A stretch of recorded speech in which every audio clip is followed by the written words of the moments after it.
Hi, my name is Alex and this is Under the Radar, my channel for VR mods and experiences. Today we have some breaking news.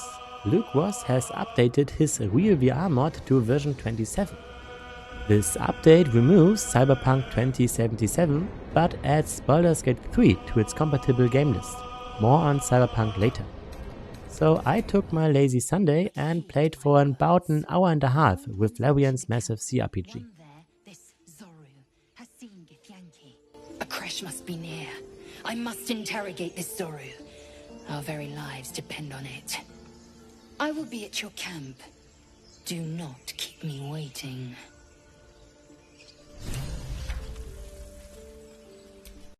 The installation was very quick. Just place all the files from v27 into the game folder, run the real config.bat and start the game with the exe. Make sure you use the dx11 file. I'm using my Quest 3 with Virtual Desktop, so my game instantly switches to the VR world.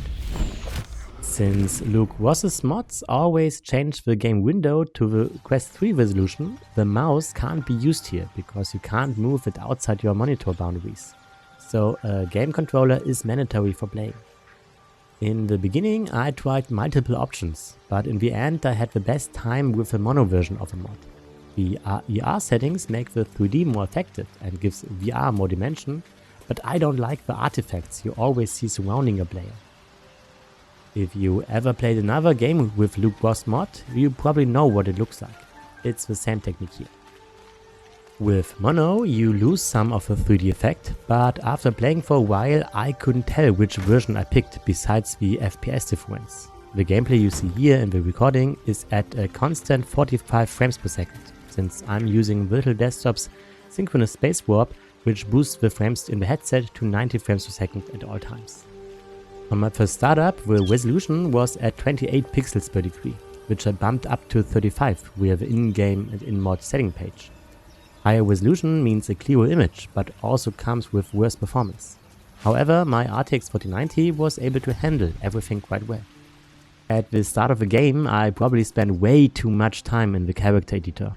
Besides a short demo of the game from the PlayStation Store, I had no idea what all skills and attributes meant. So, like in Skyrim, I picked a high elf with range attack abilities. Doing character creation, I tried to create a cute Twinkie elf. I heard that this game has a lot of possibilities and different outcomes, but I'm not sure if choosing penis A, B or C really has an impact on the narrative.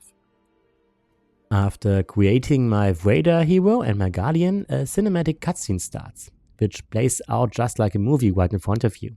It's not too large, but it fills out your whole view within the headset. Just last week I was at the IMAX for Avatar 3 in Sydney and had the same experience. While the cinematic rolls, I would like to take the opportunity to talk about Luke Ross and his Real VR mod. I know it's quite controversial in the VR community. For those who don't know how this mod exists, Luke Ross Real VR mod is an ever-updating installation file for dozens of games like Avatar, Spider-Man, Indiana Jones, Dark Souls and Elden Ring. In order to get the most up-to-date version, you have to be subscribed to his Patreon page, which costs around $10 per month. In some months there's no update and no new game. Some months only consists of updates to make previous games playable again if a game got an update that broke the mod. For some players, this is a big no-go. For example, if you already paid once for one version and your desired game, like Indiana Jones and the Great Circle, gets a new update, you have to hope that the VR mod still works. If not, you have to wait until Luke Ross updates his installation. But to get the newest version, you have to be subscribed again to his Patreon. Of course, you can unsubscribe at any time, but that can lock you out of new games and updates. For a lot of players, this method of monetization is a red flag, leading them to boycott or pirate his work.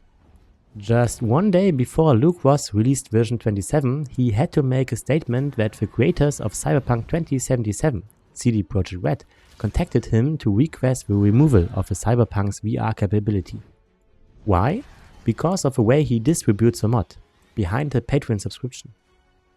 According to CDPR's terms of service, you are allowed to create mods and so-called fan creations, but you are not allowed to place them behind a paywall, which Patreon obviously is. Since Luke Ross relies on Patreon as his only distribution method, he removed Cyberpunk from the installation files. While older versions of Real VR still exist and probably work for now, once Cyberpunk gets a new update, it is most likely that Cyberpunk VR will not be usable anymore. I know it's far-fetched what I'm going to say now, but I have a theory.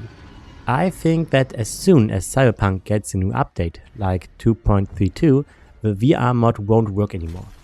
Not because Cyberpunk changed something regarding VR capability, but because of the way Luke Ross' mod checks version numbers. A slight difference there and the mod breaks. That way he can miraculously update his version to fix it, which then needs a new Patreon subscription. Ka-ching!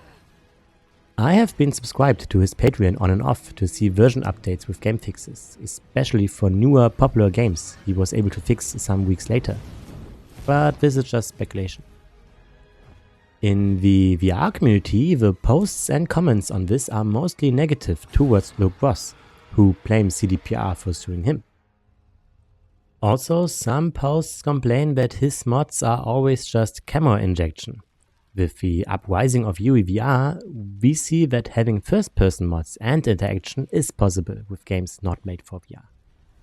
For myself, and this is just my personal opinion, I'm allowed to speak on my channel, I think it's a mixed bag. On one side, yes, as a developer you don't want others to make money from your product. That's why I can understand CDPR's move to address the removal of a VR mod locked behind a paywall. On the other side, it is still work that Luke Ross has done. And as an employee myself, I also want to get paid for what I do. But then again, I also think that having a mod behind a monthly subscription is totally wrong. I don't mind paying once for software, a license or a mod, but Patreon is the wrong way for this kind of archive. Once you lose the download, you still have to be subscribed or sub again to get it back. I would really love to know what you think about the Luke Ross Real VR mod, Patreon, and the removal of Cyberpunk from the game list. My channel is created to show the nice sides of virtual reality. I really don't like these VR is dead thumbnails over and over again. As long as UEVR works and modders pour their heart into VR experiences, I still have a great time and can't understand why other YouTubers always want to see the end of their beloved medium. So, without pouring more oil into the fire, let's get back to Baldurs Gate. The tutorial section is a great introduction to this massive game. I moved around, looted some items I had no idea what to use for, and later I was able to help Shadowheart escape her alien pod. The controls are exactly like playing the game on a game console, but with one catch. While inside a battle, you can look at your enemy to select and attack him. After some turns, this became second nature. Also, moving while battling works this way. Just look where you want to go and click. This makes the game feel more dynamic. In my previous tryouts of the game, the point and click via controller felt a bit slow, so it's a welcome addition. The camera movements are adjustable. You can zoom and tilt the camera to your liking. But once actions are applied, the camera automatically moves to the bird's eye perspective.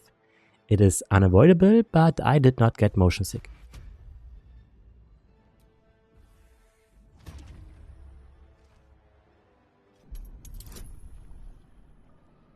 I like that the in-game cutscenes are still in a VR camera. A lot of scenes are close-ups, but highly detailed. I shivered at the scene where I tried to remove the brain, which failed because of my dice roll luck. The skull holds fast.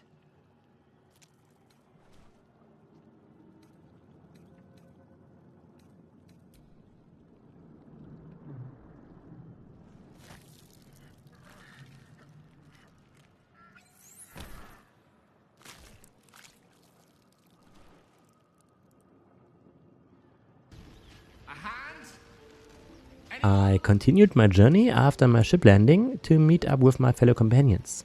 I made a short stop at my camp and got used to the menus and the hut.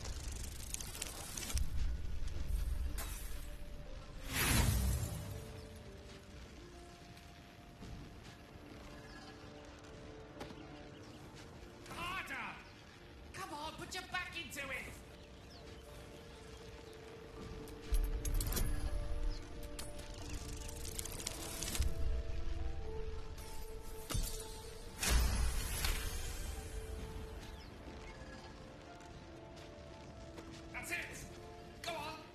Keep pulling.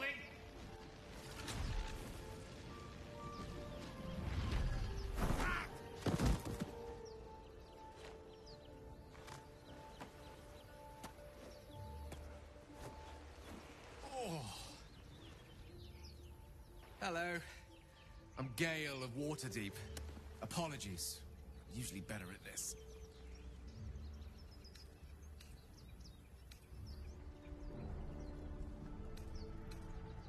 That magic. Say, but I know you, don't I? In a manner of speaking. You were on the Norse Lloyd as well. I was able to beat some goblins and wanted to go towards the Emerald Grove. But unfortunately, the guards did not like my attempt to loot one of their fellows and attacked me. My game over put me at a safe 20 minutes and a lengthy fight prior, so I called it a day to write the script.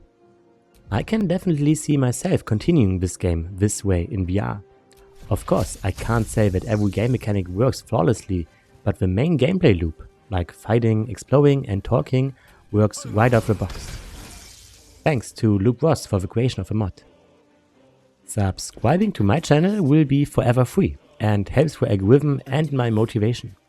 I still have a few games in the pipeline to showcase, and a few Skyrim AI NPCs are waiting to be talked to. Whatever gate you journey through, safe travels.